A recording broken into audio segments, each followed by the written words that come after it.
Hey everybody, this is the Sliders Review, and since it's Women's History Month, I'm here today to talk to you about Legend of the Seeker Season 2 Episode 20, Princess. This is a very fillery type episode, but it's a very funny tongue-in-cheek episode. There's only 2 episodes left before the finale and everything.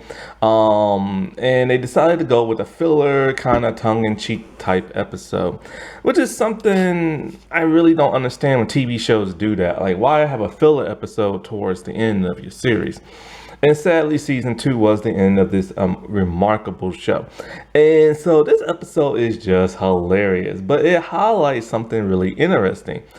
Kara has to go undercover and be a person that she is completely the opposite of. Kara is this very tough, very stern, very rude woman, and she has to play a dainty little princess. So you can understand all the craziness that's gonna happen with this. And one of the interesting things is that Peter Stevenson, the guy who played Frank Hardy from the 80s, the Hardy Boys show, he guest stars as the Margrave. Margrave is basically like a king. And so this episode, even though it's not that action-packed, it's just hilarious for what it is. And I really give it up for, I have a hard time saying her name. Tambret, Tabret? Is it Tabret? I have no idea how to say her name. The actress who plays Kara in this. And so it was cool to see her act completely different from what Kara is used to. Because Kara has come a long way in season 2. I know I haven't talked about season 2 much. I've only talked about one episode.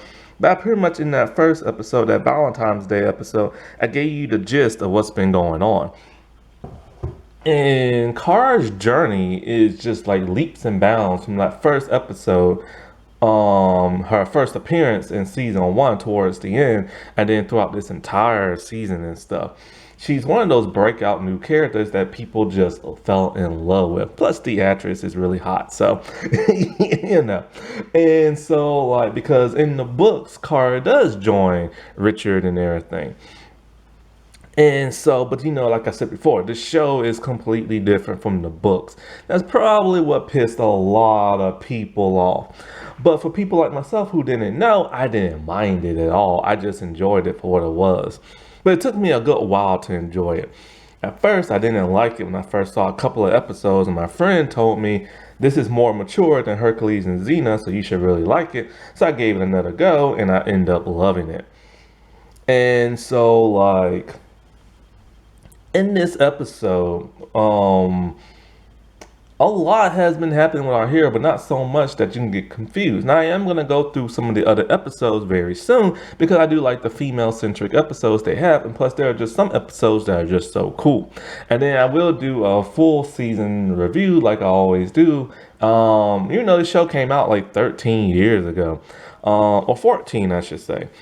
And so, in this episode, they have resurrected Sister Nikki. Sister Nikki is a sister from the Sisters of Dark. The Sisters of Dark are just like the Sisters of Light. They dress the same. They have the same magic and weapons. It's just one's good and one's evil. One serves the Keeper. The other one serves the Creator. And so Sister Nikki met her match when she's very powerful, and she took something from Richard and made her even more powerful.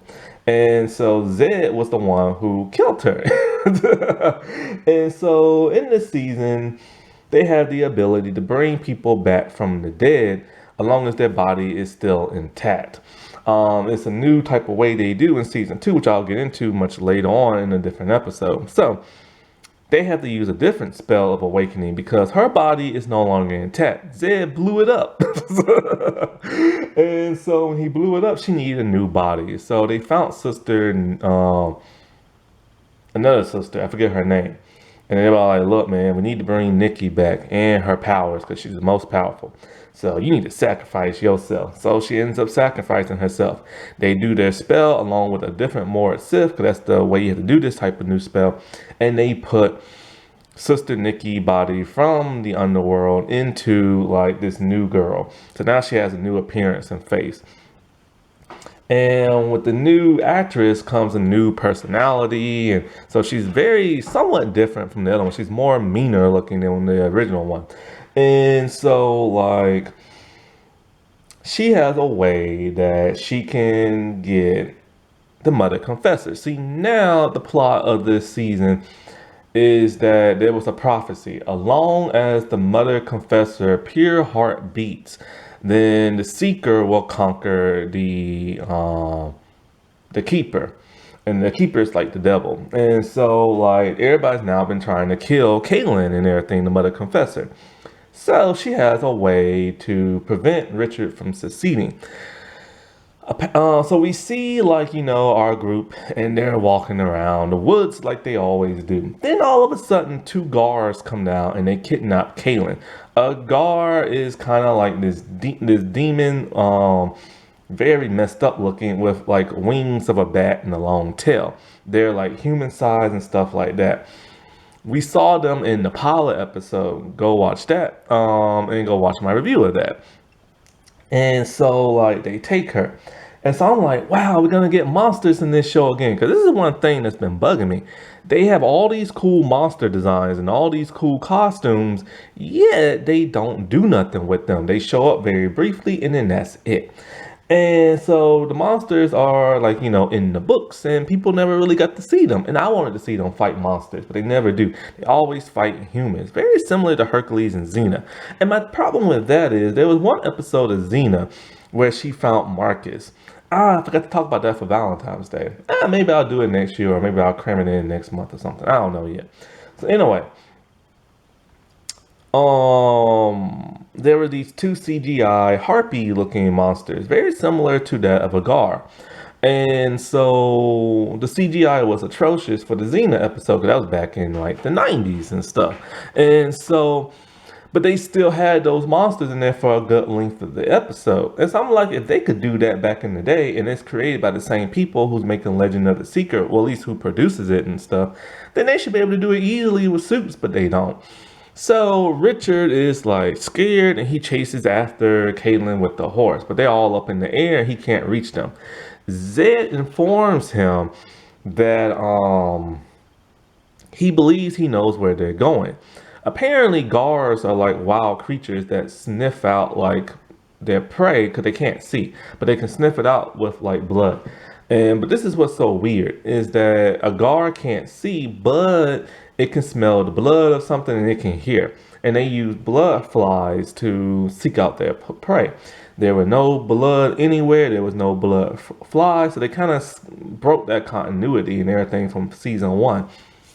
And apparently some guards can be trained to hunt. And that's where these are. They're trained guards, like little pets. And there's only one person who has trained guards, and that is the Margrave, who lives in a giant castle.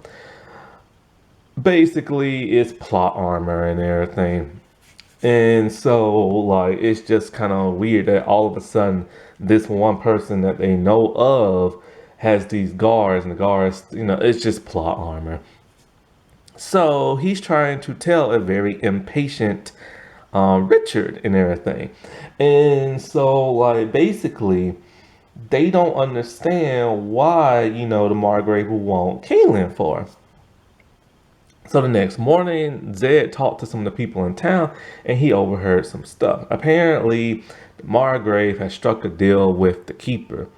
And that when the Keeper destroys the entire world, he leaves the Margrave in his castle alone, in his court and everything, for all eternity. And so, like, let's see. So yeah, basically his like court and his castle will be left alone, while the Keeper just makes everything into a demonic world, and and all this underworldy type stuff. And so he kidnapped Kaylin so he can give to the keeper, and the keeper has to sign it in blood that he'll leave the Margrave alone. So they have to infiltrate the castle and get it out. Only problem is there's a spell around the castle so that magic can't be used. More plot armor. And of course, all three of them have a magical item or a magically inclined. All four of them actually. Kaylin can't use her powers of confession. Zed can't use his wizard powers. Kara can't use her more Sith powers, and Richard can't use the sword of truth or the compass and everything. So it's just plot armor, plot armor, plot armor. And so like they have to go undercover by changing their appearance physically. So the Margrave is looking for a new wife, and he wants so he's personally asked like other like princesses and duchesses and stuff like that to come and like, audition for him. And so there's one duchess that he's heard of, but he's never seen. That's who they're gonna pretend to be. So they have to infiltrate them and incapacitate them, which they do, and steal their clothes. Richard dyes his hair blonde. Zed pretends to be an old woman. And Kara unwantedly has to be a dainty little princess. And she thinks there's no way she's going to be able to do that because she's never been taught to be dainty and all this other. Plus, she has to talk in rhymes like a princess does. Like, the first syllable of this and the last syllable of that, and the first word and the last word has to like rhyme and all this other stuff. And she's just like, oh, you're making this crap up. But she has to speak in rhyme. So, if you ever seen Kara in the show, it's going to be difficult for her. So they're heading out to the castle. Kaylin, on the other hand, as she's in the castle, she realizes she can't use her powers. And so while she's in the dungeon, she befriends a woman, an old woman. The old woman is the queen. Apparently in that world, that kingdom and everything, the Margrave has come up with his own rules of right and wrong. Basically, it's whatever he wants in his male dominating type of way. When a woman has to like serve a man, they have to like thank a man when the man's being rude to them. And when a woman gets old, the husband gets to like get rid of his wife, have her be executed so he can have himself a new young wife and everything. It's a bunch of dumb, stupid rules. And she believes all that because she's been brainwashed by that of her kingly husband. And so Kaylin has been trying to convince her this entire time that, your life is valuable and you shouldn't like take this crap and you should like fight for what you believe in and all this other stuff. So they bond throughout the entire episode, but she doesn't want to listen to Kaylin because she thinks Kaylin is wrong because Kaylin is a woman. Very 1950s, very old school, the way our world used to be and stuff. Where a man is like, it's a man's world and a woman's place is in the kitchen type thing, And so like throughout this entire episode, it's just hilarious when you see, I like the princess dress that Kara wearing and stuff. It's really cool. It's pink and everything because she don't like pink. She don't like dresses. She don't like none of that stuff. So while there, she's having a difficult time. She's having a hard time talking rhymes. Like the dude asks her, how was your journey? She's all like, journey was fine. Like she's having a hard time trying to open her mouth and talk because she's so irritated and don't know what to say. Oh boy. And so like she has to like, do this weird type of knitting thing where you have like this circle thing and you knit like a pattern in it. And so the other Duchess lady, she is jealous because she can tell that, Kara is way hotter than her, and the Margrave likes that. At first, he was going to kick them out. But Zed has to come up with an excuse as to why, like, Kara can't speak the way she's supposed to in rhyme and stuff.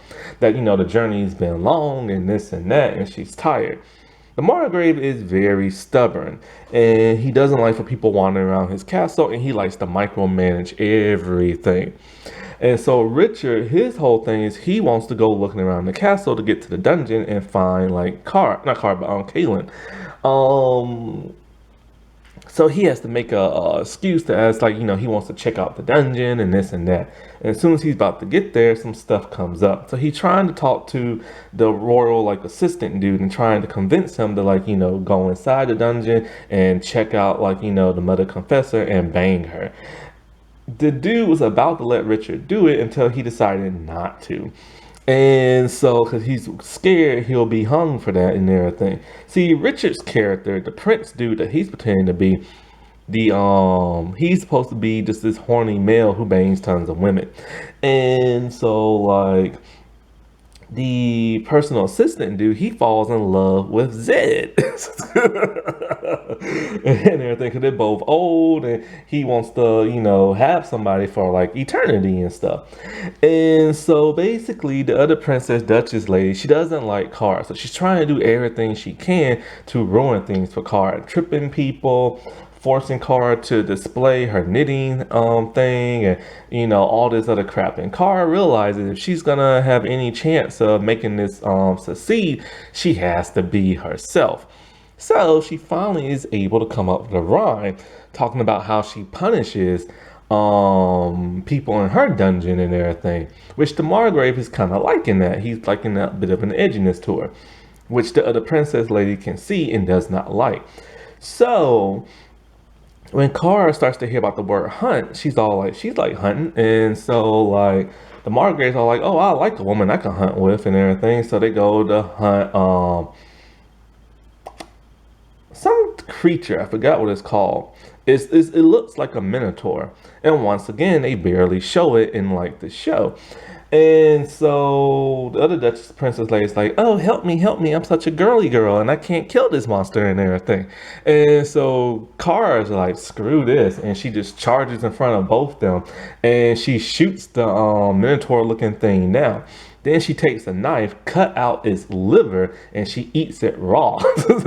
And the Margrave's kind of like, he doesn't know what to make of this. And she's all like, the liver, a shadron, that's it. A shadron looks like a minotaur. She's all like, the liver of a raw shadron is like a powerful aphrodisiac, because he's a little disgusted by what Cara did. And so she tells him, what would you like?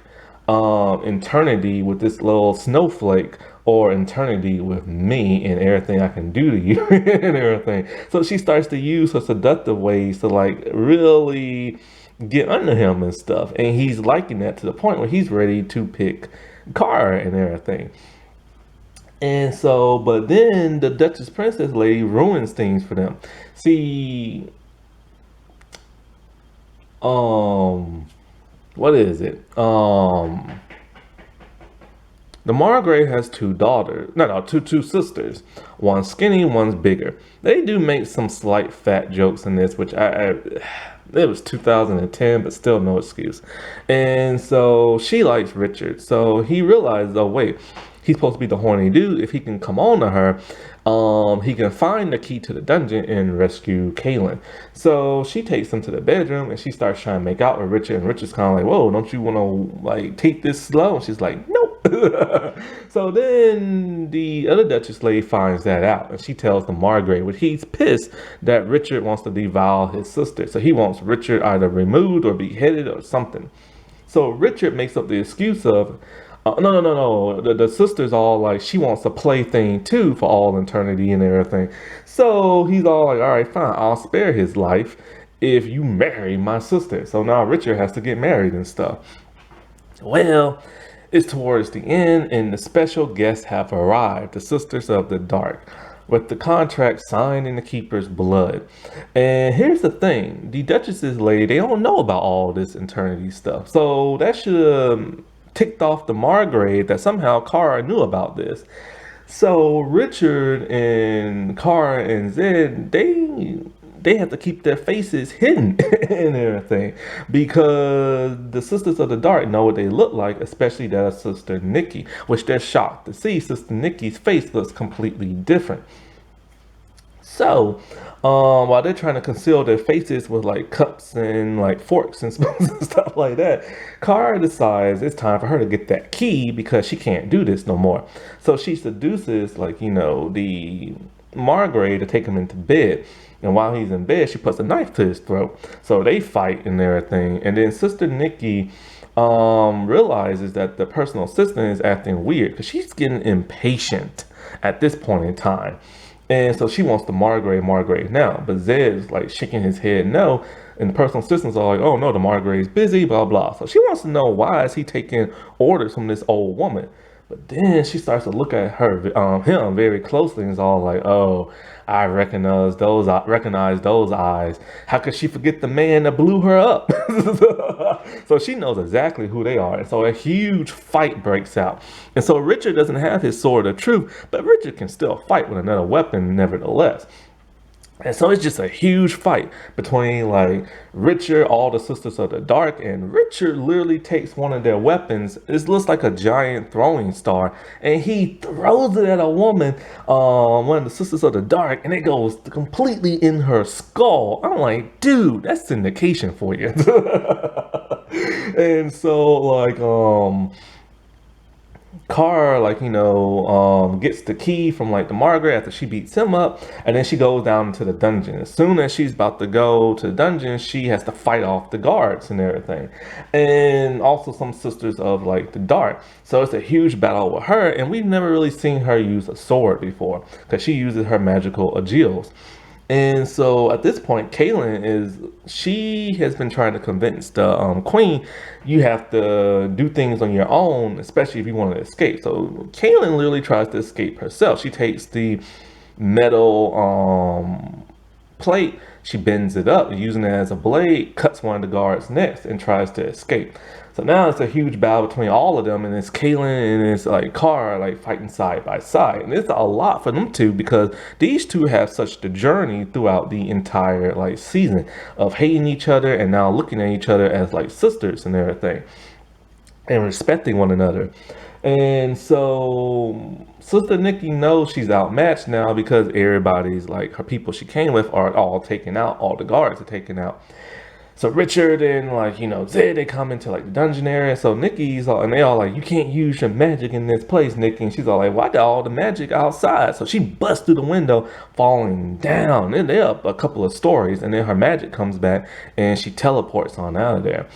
And so as they're all about to leave, the queen has decided she doesn't want to stay there no more. And so she wants to go with Kaylin because Kaylin has finally gotten to her. So they all leave and everything. And then the Margrave finally wakes up. And he wants to know, where's everybody at? And they all like, you've been deceived. That was really the Seeker and, and a fake princess and all that. He's all like, all right, well, give me the other Duchess then. Well, when the other Duchess found out that Eternity wasn't in the playing cards of getting married, she decided to leave. So he's all like, all right, fine, bring me my old wife then. I'll just have her again. And he's all like, can't. She escaped with the Seeker and everything. He has nobody. So as they're all walking back, they tell like, the queen, they're gonna put her in a safe place with some people that can protect her and everything, where she can live out her life. And so Kaylin starts to rip on everybody in their appearance. Carr in that princess dress, Richard in that blonde hair, and Zed dressed as a woman. So this was like a nice, fun, tongue-in-cheek type episode. And it was nice to see Tabret, however you say her name, like act completely different, but yet still the same in this episode. Happy Women's History Month, everybody. All right, I'll talk to you later. Bye.